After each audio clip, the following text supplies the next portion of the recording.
देखो, time travel एक ऐसा जॉनर है ना जिसे अगर तुम मूवीज देखते हो तो शायद ऐसा कोई बंदा होगा जो हिट करता होगा या फिर उसे पसंद नहीं होगा। तो आज के स्टूडियो में हम बात करेंगे टॉप 10 टाइम ट्रेवल मूवी जो मुझे सबसे ज्यादा पसंद आई। तो शुरू करते हैं बॉलीवुड से। नंबर 10 के ऊपर आती है बार बार देखो। सिद्धार्थ मल्होत्रा एंड कटरीना कैफ स्टारिंग ये मूवी लिटरली इतने अच्छे तरीके से टाइम ट्रेवल को प्रेजेंट करती है कि आपको देखकर मजा आ जाएगा। लिटरली हम बॉलीवुड में अक्सर इतनी ज्यादा टाइम ट्रेवल मूवीज देखते हैं नहीं, लेकिन जिस हिसाब की टाइम ट्रेवल मूवी है उसे देखकर आपको जरूर मजा आएगा। अगर इसकी स्टोरी के बारे में बताना चाहो तो इसकी स्टोरी कुछ इस हिसाब की होती है कि सिद्धार्थ का कैरेक्टर शादी नहीं करना चाहता है, लेकिन जब वो नींद से खुल जाता है तो उसकी शादी हो जाती है। और जैसे जैसे वो नींद से खुलने लगता है, हर एक दिन के बाद कुछ साल गुजरने लगते हैं उसके लाइफ के, और ऐसा करके उसे एक दिन कैलकुलेट हो जाता है कि एक दिन वो मर भी सकता है ऐसे करके। लेकिन ये जो टाइम ट्रेवल है ना, ये मूवी एक्सप्लेन नहीं करती। इस चीज का मुझे सबसे बड़ा नेगेटिव पॉइंट लगा। बाकी पूरी की पूरी मूवी बहुत ज्यादा ऑसम और काफी ज्यादा अंडररेटेड मूवी है। उसके बाद आते हैं नंबर 9 के ऊपर, एज ऑफ द टुमारो। अगर तुम टॉम क्रूज के फैन हो गए तो तुम्हें ये मूवी जरूर देख रही होगी। होता क्या है कि एक एलियन अटैक हो जाता है और उस अटैक से लड़ने के लिए कुछ सोल्जर्स की टीम भेजी जाती है। अब उस सोल्जर की टीम में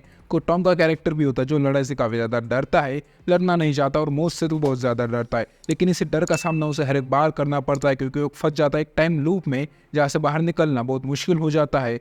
और उस टाइम लूप में वो हर बार मरता है, उसके बाद फिर जिंदा होता है, फिर लड़ने जाता है, फिर मरता है। ये टाइम लूप कैसे टूटेगा, ये सब जानने के लिए आपको इस मूवी को जरूर देखना चाहिए। इसके बाद नंबर 8 के ऊपर आते हैं साउथ इंडस्ट्री से आने वाली मूवी मनाडू। एक चीफ मिनिस्टर का मर्डर होने वाला, और जैसे वो मर्डर होगा एक टाइम लूप शुरू हो जाएगा। अपने हीरो को ये सारी इन्फॉर्मेशन पता तो लगती है, लेकिन हीरो बार बार जानबूझकर अपनी मौत को चुनता है। ऐसा क्यों होता है, ये सब जानने के लिए आपको इस मूवी को जरूर चेकआउट करना चाहिए। उसके बाद नंबर 7 के ऊपर आता है Thala for a reason, the tomorrow war, जिसमें ये होता है कि 2051 से कुछ फ्यूचर से लोग आते हैं 2022 के लोगों से मदद मांगने के लिए, जिसमें कि उनका ये कहना होता है कि एलियंस ने 2051 में अटैक कर दिया है, जिसमें कि हमारी काफी ज्यादा पॉपुलेशन खत्म हो चुकी है, बस 5 लाख के लोग बचे हैं, अब आपकी मदद चाहिए हमें। अब वो जो लोग होते हैं वो पास्ट से फ्यूचर में लोगों को ले जाते हैं, वहाँ एलियन से लड़ते हैं, लेकिन क्या वो एलियन से लड़कर जीत पाते हैं, ह्यूमन सिविलाइजेशन को बचा पाते हैं या फिर नहीं, ये सब जानने के लिए आपको इस मूवी को जरूर देखना चाहिए। उसके बाद अगर तुम रेन रेनॉल्ड्स के फैन हो तो ये मूवी तुम्हें काफी ज्यादा पसंद आ सकती है। बात कर रहा हूँ द एडम प्रोजेक्ट के बारे में। नंबर 6 के ऊपर आने वाली ये मूवी, इसमें ना कि तुम्हें सिर्फ डेडपूल देखने को मिलेगा बल्कि हमारा हल्क भी देखने को मिलेगा।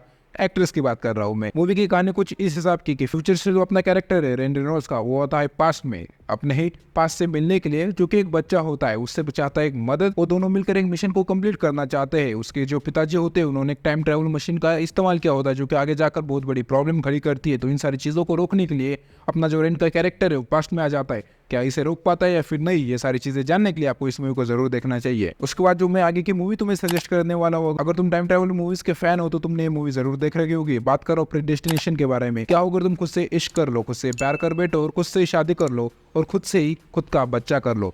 देखने में और सुनने में वेड लग रहा है ना, उससे भी ज्यादा वेड लगेगा जब तुम इस मूवी को देखोगे। लिटरली इतनी ज्यादा अमेजिंग तरीके से इस मूवी को प्रेजेंट किया गया है कि आपको देखने में मजा आता है। आपको पता ही नहीं लगता कि टाइम लूप कहाँ से शुरू हुआ था और कहाँ पे खत्म हुआ है। उसके बाद नंबर 4 के ऊपर आते हैं, मूवी का नाम है टाइम मशीन। ये साउथ इंडस्ट्री से आई है। मूवी की कहानी कुछ इस हिसाब की है कि अपना जो हीरो होता है उसे मिलती है टाइम मशीन। अब वो टाइम मशीन मिलने के बाद वो क्या कुछ करता है उसके साथ, और उसकी कैसे जिंदगी पलट जाती है, और आखिर में जाकर क्यों वो उस टाइम मशीन को छोड़ देना चाहता है और अपनी नॉर्मल जिंदगी को ही चुनता है।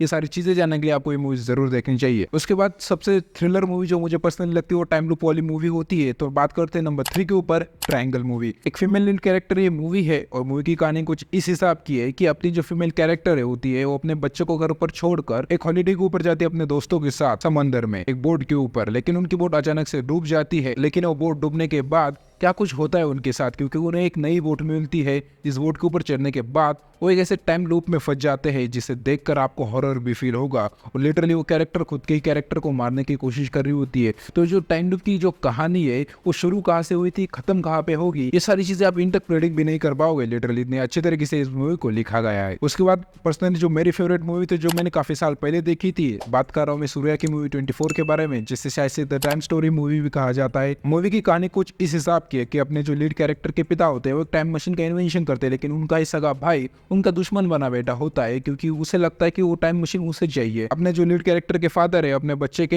हाथ में उस घड़ी को बांधकर बच्चे को छोड़ देते हैं। तो उसके बाद जब वो बच्चा बड़ा होता है तो उसके पास एक टाइम ट्रैवल वाली घड़ी होती है। तो उस घड़ी का इस्तेमाल करके वो क्या कुछ करता है, किसी लोगों की मदद करता है या फिर खुद की मदद करता है, लेकिन आखिर में जाकर कैसे उस घड़ी की वजह से फंसता है कि अपने ही चाचा से वो लड़ पाएगा या फिर नहीं, ये सारी चीजें जानने के लिए आपको इस मूवी को जरूर चेकआउट करना चाहिए। मूवी लिटरली एंडिंग में जाकर पे ऑफ भी करती है, वो सारी चीजें देखने में काफी ज्यादा मजा भी आता है। लेकिन जो नंबर 1 की मूवी है उसे देखने के बाद मैं खुद ही हैरान हो गया था।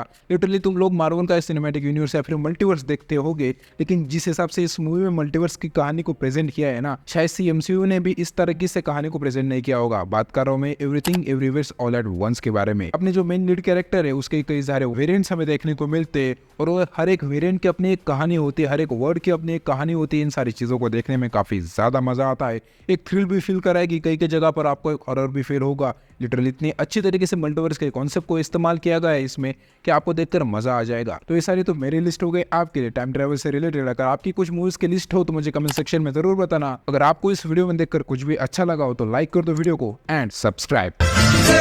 No matter what they do, I'm with the band right here. It's right with a man right here.